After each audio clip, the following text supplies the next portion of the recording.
Bismillahirrahmanirrahim. Assalamualaikum warahmatullahi wabarakatuh. Hari ini, saya akan membentangkan tentang pembentangan kumpulan ZSIC 1082 daripada saya sendiri iaitu Wan Amirah Husna binti Wan Anwar dan juga Nur Syuhada binti Uthman dan juga Nur Aini Atirah binti Zakaria. Pembentangan kami adalah merupakan pembentangan daripada soalan 1, iaitu Pulau Batu Putih menjadi konflik dalam isu pertindihan wilayah perairan antara Malaysia dengan Singapura sejak tahun 1979 lagi. Keputusan Mahkamah Keadilan Antarabangsa ICJ yang diputuskan pada 23 Mei 2008 memihak kepada Singapura walaupun jarak perairan antara Batu Putih lebih hampir dengan Johor. Soalannya, bincangkan kesan dan pengejaran isu tersebut kepada rakyat dan pemimpin negara kita. Oleh itu, untuk menjawab persoalan begini, saya akan serahkan kepada rakan saya yang seterusnya iaitu Nur Syuhada. Dan ini merupakan Pulau Batu Putih, di mana Pulau Batu Putih berada di antara Malaysia dan Singapura. Latar belakang Batu Putih. Pulau Batu Putih dikenali sebagai Pedra Branca oleh Singapura yang bermaksud Batu Putih dalam bahasa Portugis. Pedra Branca dinamakan sebagai Batu Putih kerana terdapat sekelompok burung yang mendiami pulau ini pada masa lalu.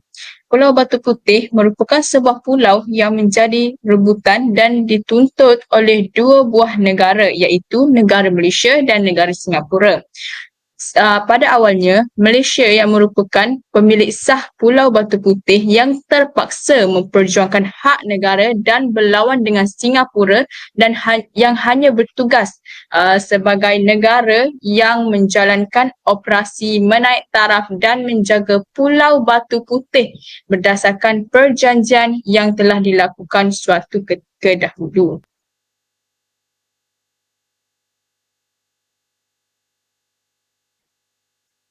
Pulau Batu Putih juga merupakan sebuah pulau yang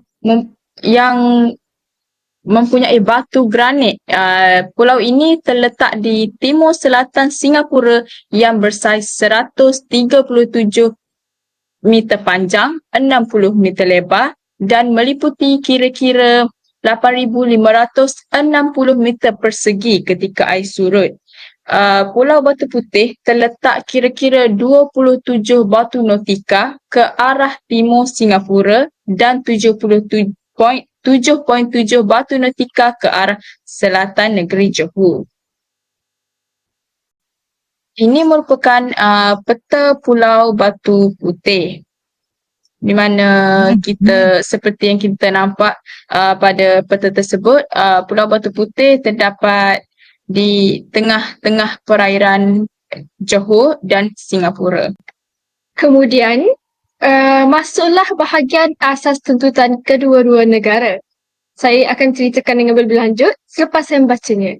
Malaysia dengan Singapura masing-masing mempunyai asas tuntutan yang kukuh dan mempunyai bukti-bukti yang menyokong asas tuntutan mereka yang mereka kemukakan kepada ICJ. Maksudnya, Malaysia dengan Singapura ni masing-masing dia ada bukti yang kukuh sebab diorang nak berebut Pulau Batu Putih. Jadi mereka mempunyai alasan yang kukuh dan juga bukti-bukti bagi menyokong hujah dan pernyataan yang mereka keluarkan. Seterusnya, asas tuntutan yang dilakukan atau dinyatakan oleh Singapura telah disangkal kebanyakannya oleh Malaysia kerana semua hujah yang dilemparkannya oleh Singapura bersifat hujah yang tidak kukuh. Buktinya, Singapura mendakwa Pulau Batu Putih terra nullius atau tidak bertuan pada tahun 1847.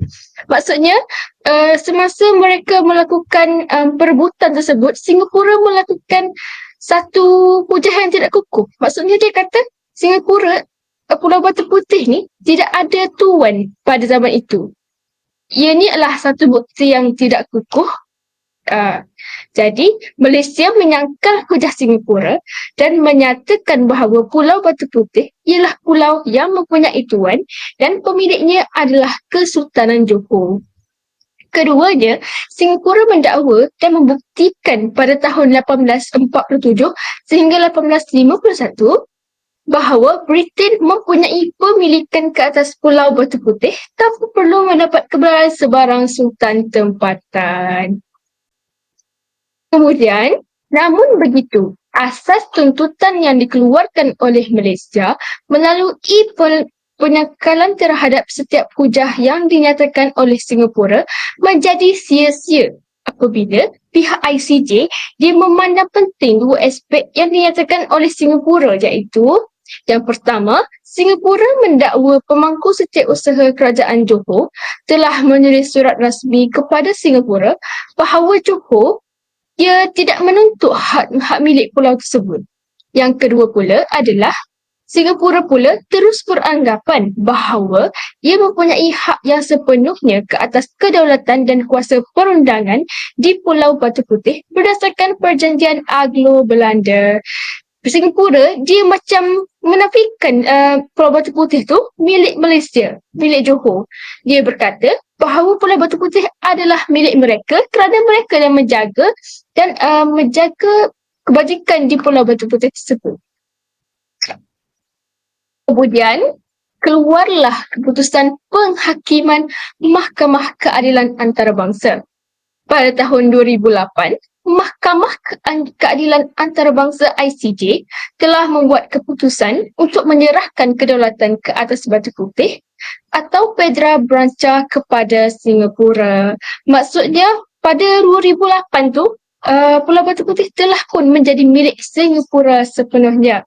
Walau bagaimanapun, batuan tengah ataupun mineral rocks, batuan yang terletak kira-kira 1 kilometer dari Pulau Batu Putih turut menjadi milik Malaysia.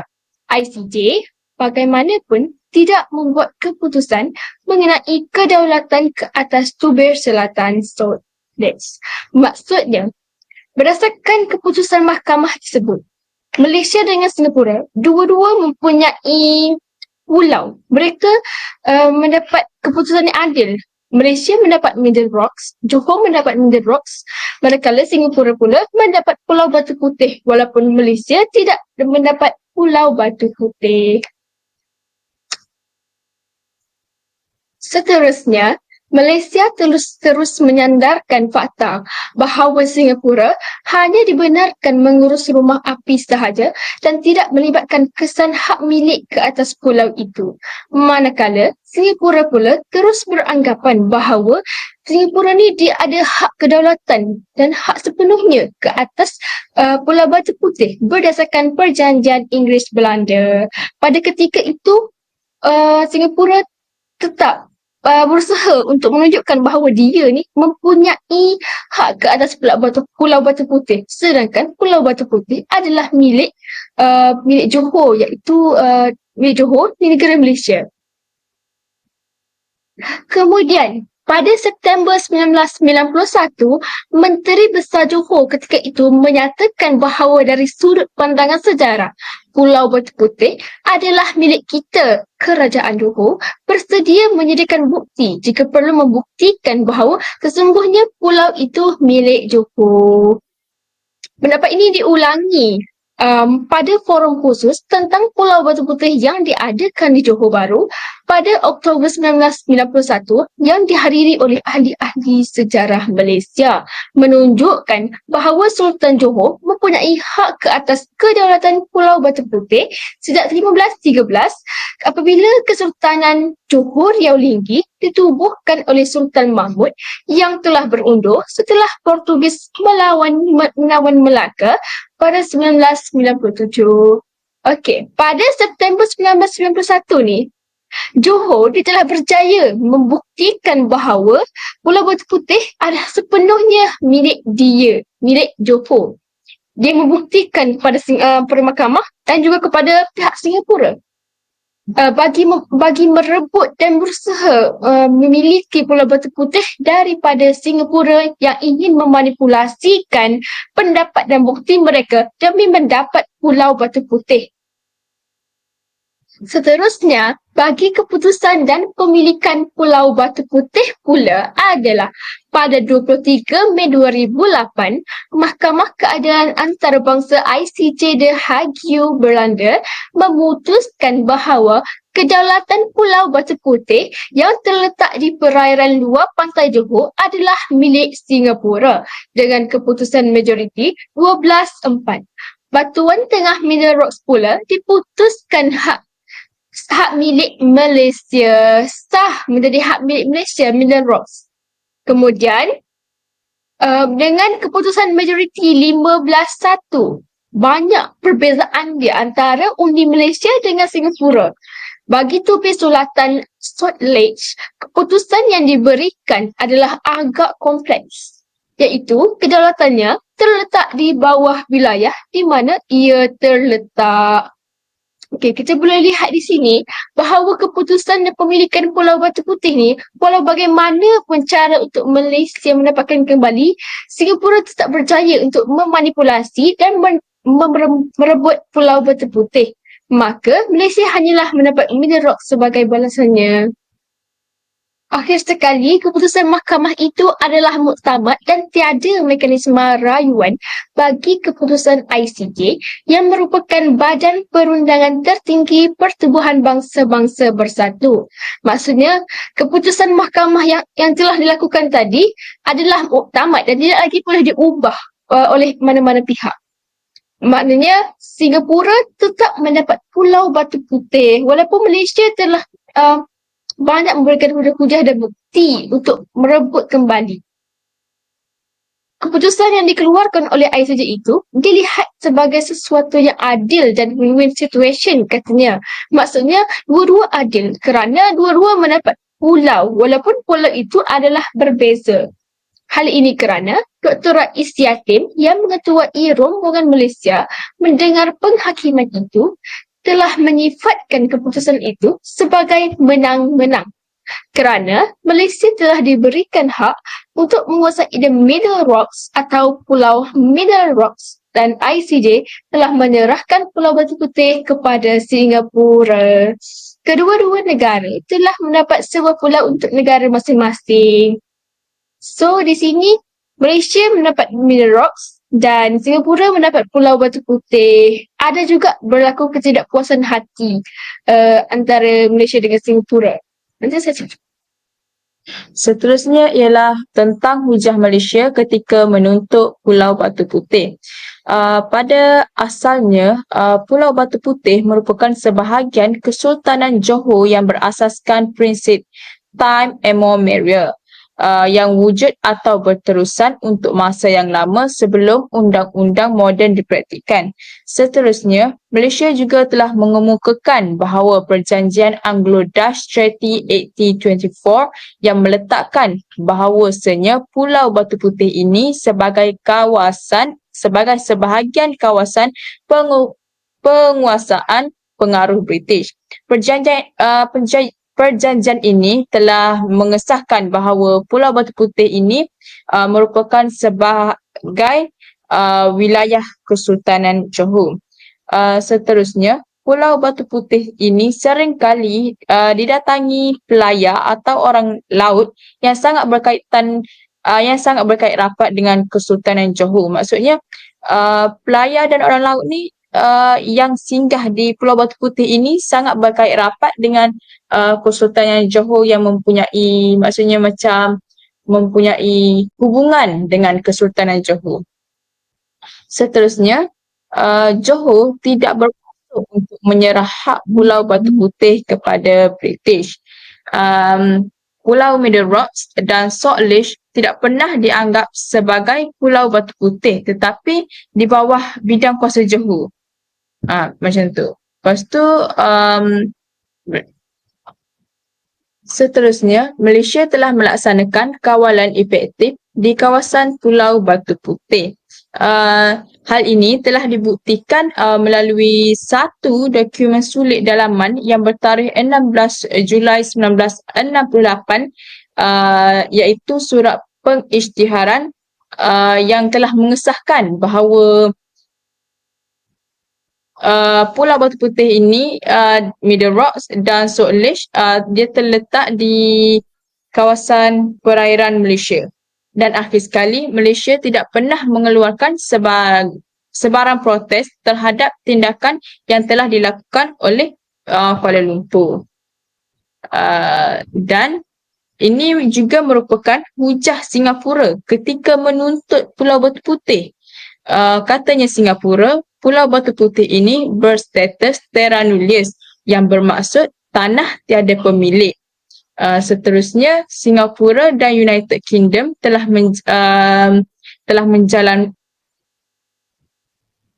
seterusnya, Singapura dan pentadbiran yang terdahulu iaitu United Kingdom telah menjalankan prinsip kawalan efektif ke atas Pulau Batu Putih sejak tahun 1847 lagi. Seterusnya, Singapura juga telah menyatakan bahawa Malaysia tidak pernah menyuarakan bantahan secara rasmi ketika bendera Singapura dinaikkan di kawasan Pulau Batu Putih. Dan akhir sekali, tiada bukti kukuh bahawa kerajaan Malaysia telah membuat kuasa otoriti yang ke atas Middle Rock dan Salt Lake.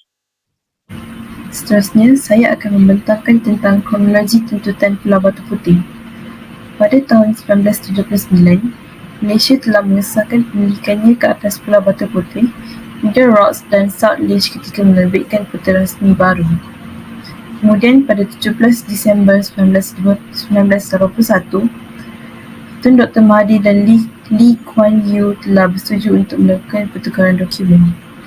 Pada 14 Februari 1980, Singapura telah menghantar nota bantahan terhadap peta baru Malaysia yang dikenali sebagai Territorial Waters and Continental Self-Boundaries of Malaysia.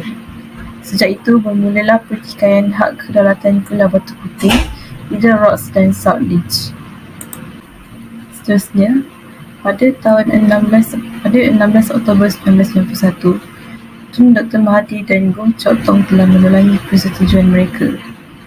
Kemudian 25 Januari 1992, telah berlakunya persetujuan untuk menyelesaikan isu berdasarkan undang-undang tersebut. Contohnya pertukaran memorandum masing-masing antara kedua-dua negara tersebut iaitu Malaysia dan juga Singapura. Kemudian pada 4 Februari 1993, rundingan pertama telah dimulakan namun Malaysia gagal dalam rundingan tersebut.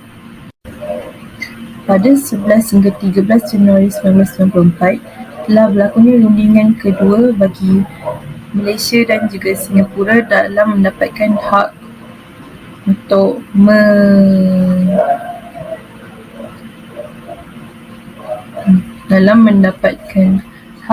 memiliki Pulau Batu Putih.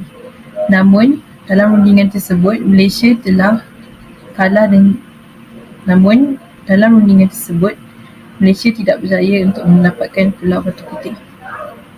Seterusnya, pada 6 September 1994, telah berlakunya persetujuan pemimpin untuk merujuk ICJ tentang kes Pulau Batu Putih. Kemudian pada Jun 1995, Mac 1996 dan juga April 1998, telah berlakunya rundingan untuk mencapai perjanjian khas tersebut. Kemudian pada 1979 hingga 2007, selama 28 tahun, kerajaan kita iaitu kerajaan Malaysia telah mula menjalankan penyelidikan di lebih 40 tempat di 9 negara Malaysia bagi mencari fakta-fakta yang tepat untuk menyokong tuntutan Malaysia terhadap Pulau Batu Putih. Pada 6 Februari 2003, perjanjian khas Malaysia dengan Singapura berkaitan tentang hak kedaulatan Pulau Batu Putih telah ditandatangani dan dipersetujui untuk dirujuk oleh ICJ. Seterusnya, pada 9 Mei 2003, Perjanjian khas antara Malaysia dengan Singapura berkaitan tentang hak kedaulatan Pulau Batu Putih telah dikuatkuasakan. Kemudian, pemberitahuan bersama untuk merujuk kes tersebut ke ICJ telah bermula pada 24 Julai 2003. Kemudian pada 25 Mac 2004, penyerahan memori daripada kedua-dua negara iaitu Malaysia dan juga Singapura telah diserahkan. Kemudian pada 25 Januari 2005 telah berlakunya balasan daripada penyerahan memori tersebut. Kemudian 25 November 2005 telah adanya jawapan balas daripada kedua-dua negara tersebut iaitu Singapura dan juga Malaysia. Seterusnya pada 6 hingga 23 November 2007 telah berlakunya perbicaraan di ICJ dan akhir sekali pada 23 Mei 2008 sebanyak 16 hakim panel ICJ telah bersidang di The Hague, Belanda dan telah mengumumkan keputusan hak kedaulatan ke atas Pulau Batu Putih, Middle Rocks dan juga Salt Lake. Keputusan tersebut adalah muktamad. Seterusnya kita sambung kepada kesan daripada berlakunya konflik antara Singapura dan Malaysia ini.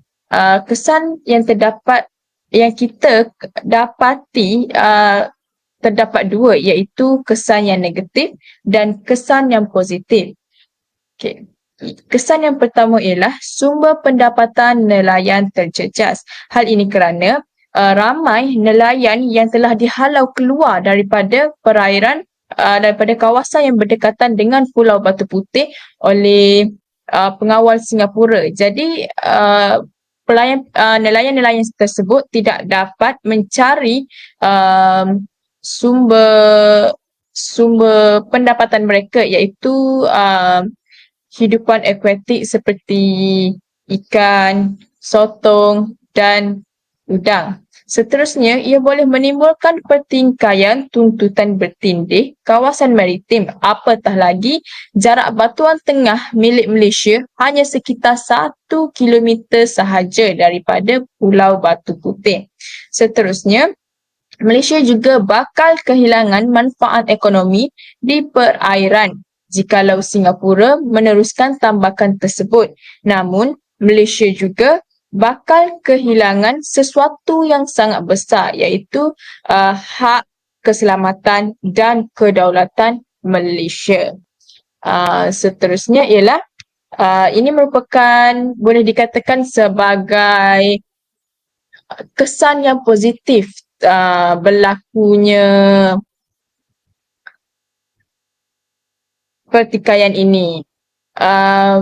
Yang pertama ialah hubungan diplomatik antara Malaysia dan Singapura dapat dijalankan dengan baik apabila kedua-dua buah negara ini, iaitu Malaysia dan Singapura, bekerjasama dalam aspek keselamatan untuk menjaga perairan Pulau Batu Putih. Maksudnya hubungan diplomatik ni macam hubungan Malaysia dan hubungan Malaysia ni kedua-dua buah kerajaan ini saling rapat dan hubungan mereka akan baik.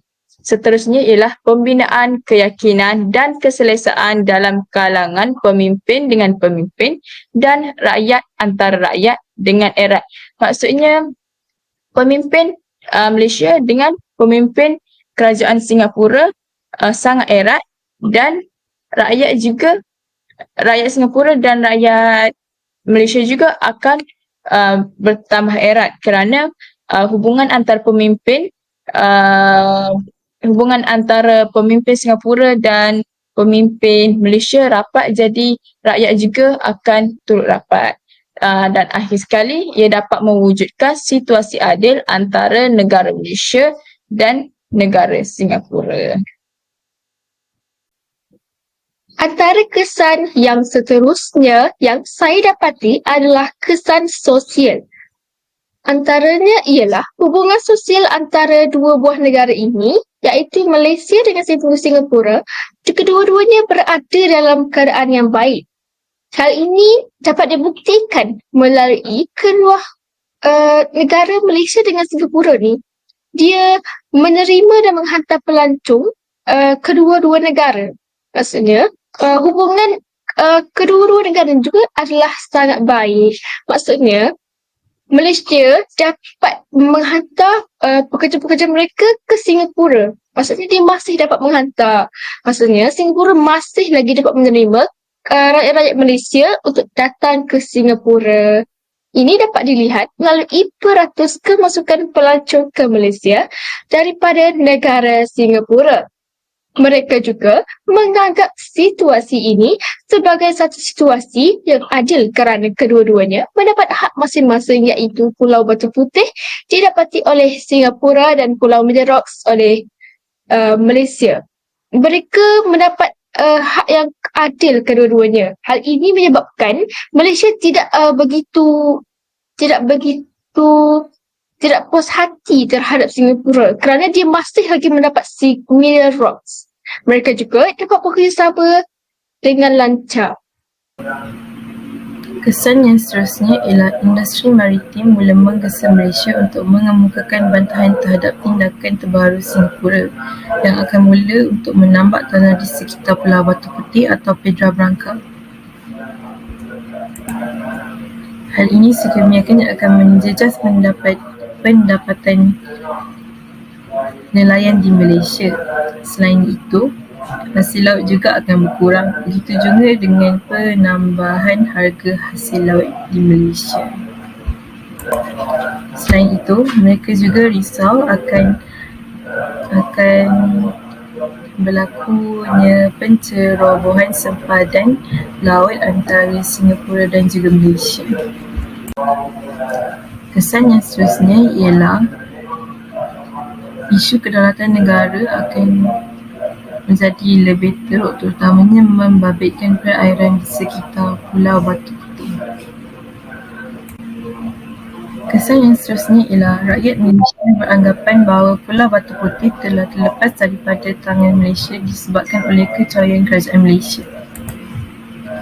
Mereka beranggapan bahawa antara sebab kerajaan kita ni kalah dengan Singapura adalah mungkin hujah-hujah yang telah dibawa oleh wakil-wakil negara kita tidak cukup kukuh untuk melawan hujah-hujah yang dibawa oleh negara mereka, iaitu Singapura. Seterusnya, rakyat Malaysia juga mendesak agar kerajaan Malaysia mencari bukti kukuh sebagaimana yang telah dilakukan oleh negara China untuk mendapatkan Kepulauan Macau. Mereka mengatakan bahawa pada tahun 2018, kerajaan Malaysia boleh lagi mendapatkan Pulau Batu Putih jika kerajaan kita mempunyai bukti yang kukuh. Akhir sekali kita akan pergi kepada pengajaran yang kita boleh perolehi daripada berlakunya pertikaian tentang berlakunya konflik tentang Pulau Batu Putih ini. Yang pertama, pengajaran yang pertama yang dapat kita pelajari daripada konflik ini ialah kita dapat membuka mata semua pihak tentang betapa pentingnya pihak berwajib untuk mendokumentasikan secara teratur, tersusun dan selamat segala sejarah serta rekod penting kerajaan agar tidak perkara ini tidak akan berlaku lagi seperti Pulau Batu Putih ini. Seterusnya, sebarang wilayah, walaupun wilayah tersebut kecil, kita sebagai rakyat dan sebagai seorang pemimpin, kita harus menjaga dan mempertahankan sesebuah wilayah tersebut untuk supaya benda ini tak berlaku lagi, dan kita kena jaga wilayah tersebut untuk kepentingan rakyat Malaysia sendiri. Contohnya apabila berlakunya konflik seperti Pulau Batu Putih ini, ia boleh menyebabkan berlakunya pertikaian